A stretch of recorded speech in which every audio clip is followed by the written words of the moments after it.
Assalamualaikum warahmatullahi wabarakatuh. Hai anak-anak semuanya. Apa kabar kalian hari ini?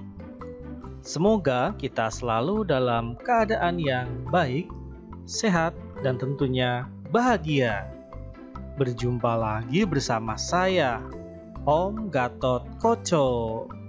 Ya, pada kesempatan kali ini, Om Gatot Koco akan kembali menemani anak-anak semuanya untuk belajar. Hari ini kita akan belajar di kelas 5, tema 6, subtema 2, dan kita memasuki pembelajaran 5. Sudah siap? Sebelum kita memulai pembelajaran, mari kita awali terlebih dahulu dengan berdoa. Tujuannya adalah agar kita diberikan kelancaran selama proses pembelajaran dan tentunya ilmu yang bermanfaat. Berdoa, mulai. Berdoa selesai. Nah, anak-anak, hari ini kita akan mempelajari perpindahan panas yang ketiga. Perpindahan panas atau kalor secara radiasi. Apa itu perpindahan panas atau kalor secara radiasi? Simak video pembelajaran sampai selesai agar anak-anak menjadi lebih paham terhadap materinya. Perhatikan, Om Gatot punya sebuah gambar. Gambar apakah itu? Di situ terlihat ada anak-anak yang sedang berkemah. Kegiatannya adalah menyalakan api unggun. Apa yang dilakukan oleh mereka ya? Mereka terlihat mengelilingi api unggun. Tujuannya adalah agar mereka merasakan kehangatan dan tidak kedinginan. Mengapa bisa mereka merasakan kehangatan kalau di dekat api unggun? Yuk simak penjelasan berikut ini. Perpindahan kalor secara radiasi. Bagaimana panas matahari dapat sampai ke bumi?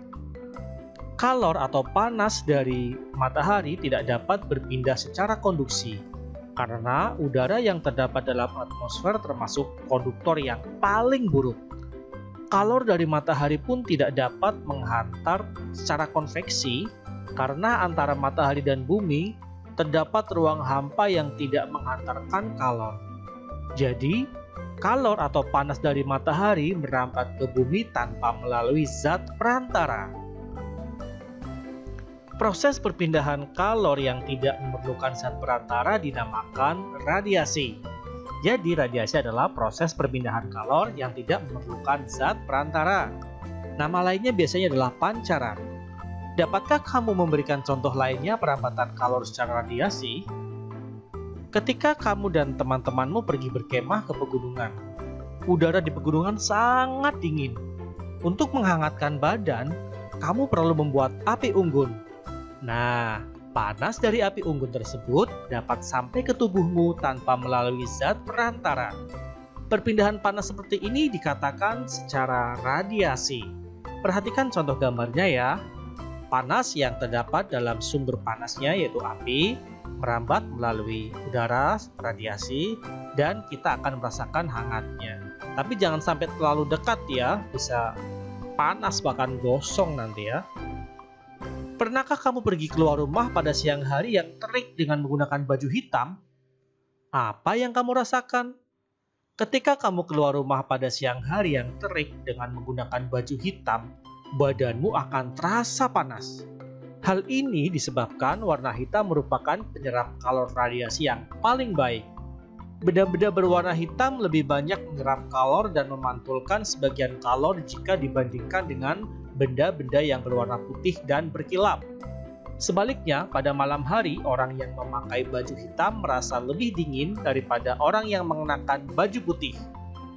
Tahukah kamu mengapa hal ini dapat terjadi? Hal tersebut dapat terjadi karena pakaian yang berwarna hitam menyerap kalor yang dikeluarkan tubuh. Ayo sekarang dari bacaan yang sudah kita baca dan simak, kita cari hal-hal penting dari paragraf pertama, kedua, dan ketiga. Kita mulai dari paragraf yang pertama. Hal pentingnya adalah kalor dari matahari merambat ke bumi tanpa melalui zat perantara. berarti secara radiasi ya. Kedua, proses perpindahan kalor yang tidak memerlukan zat perantara dinamakan radiasi. Berarti ini hal pentingnya adalah pengertian dari radiasi. Hal penting dari bacaan di paragraf ketiga adalah warna hitam merupakan penyerap kalor radiasi yang paling baik. Jadi kalau misalkan anak-anak mau bermain di luar rumah yang kondisinya sangat panas terik matahari, usahakan pakai kaos berwarna putih ya. Karena kalau menggunakan warna hitam atau yang berwarna gelap akan menyerap panas sehingga kondisi tubuhmu akan kepanasan. Berbeda dengan warna yang cerah atau putih, maka warna putih tersebut akan memantulkan panas. Jadi kamu tidak mudah terasa panas. Begitu ya teman-teman. Berdasarkan pemahamanmu terhadap bacaan di atas, jawablah pertanyaan berikut ini. Ayo teman-teman. Apakah yang dimaksud dengan perpindahan panas secara radiasi? Ayo, ingat-ingat siapa yang masih bisa. Bagus sekali. Radiasi adalah proses perpindahan kalor atau panas yang tidak memerlukan zat perantara. Nama lainnya adalah pancaran. Nomor 2. Apakah perbedaan utama perpindahan panas secara radiasi dengan perpindahan panas secara konveksi? Kalau perpindahan panas secara radiasi itu tidak memerlukan zat perantara, sedangkan perpindahan panas secara konveksi memerlukan zat perantara di mana perantaranya mengikuti. Ingat contohnya ya, seperti apa? Ya, betul sekali. Asap cerobong dari pabrik. Lanjut, kita ke pertanyaan nomor 3. Apakah perbedaan utama perpindahan panas secara radiasi dengan perpindahan panas secara konduksi? Masih ingat? Ya, betul sekali. Radiasi tidak memerlukan zat perantara, sedangkan konduksi memerlukan zat perantara, tapi zat perantaranya tidak mengikuti. Nomor 4. Jelaskan paling sedikit 3 contoh perpindahan panas atau kalor secara radiasi yang kamu ketahui. 1. Panas matahari sampai ke bumi. Ingat ya, kita tidak bisa membayangkan kalau seandainya sehari saja matahari tidak terbit menyinari bumi. Apa yang terjadi? Tumbuhan, tanaman tidak bisa melakukan fotosintesis, otomatis bahan makanan hewan dan manusia tidak ada. Dunia ini, bumi ini tidak akan bisa hidup tanpa adanya matahari. Lanjut, yang kedua, panas api unggun dirasakan oleh orang-orang di sekelilingnya. Ketika teman-teman semua sedang berkemah, hal yang paling menyenangkan diantaranya adalah mengelilingi api unggun. Karena di tengah suasana yang dingin di pegunungan, kalian bisa merasakan hangat kalau dekat dengan api unggun. Itu contoh yang kedua. Contoh yang ketiga dari perpindahan panas secara radiasi adalah pancaran panas bola lampu.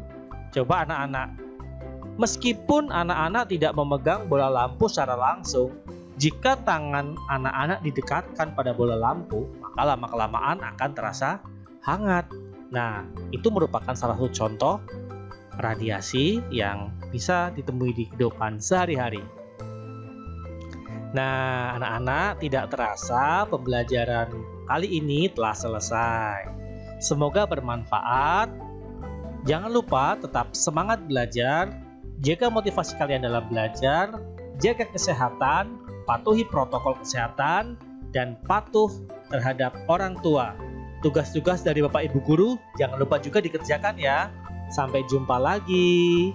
Dadah. Wassalamualaikum warahmatullahi wabarakatuh.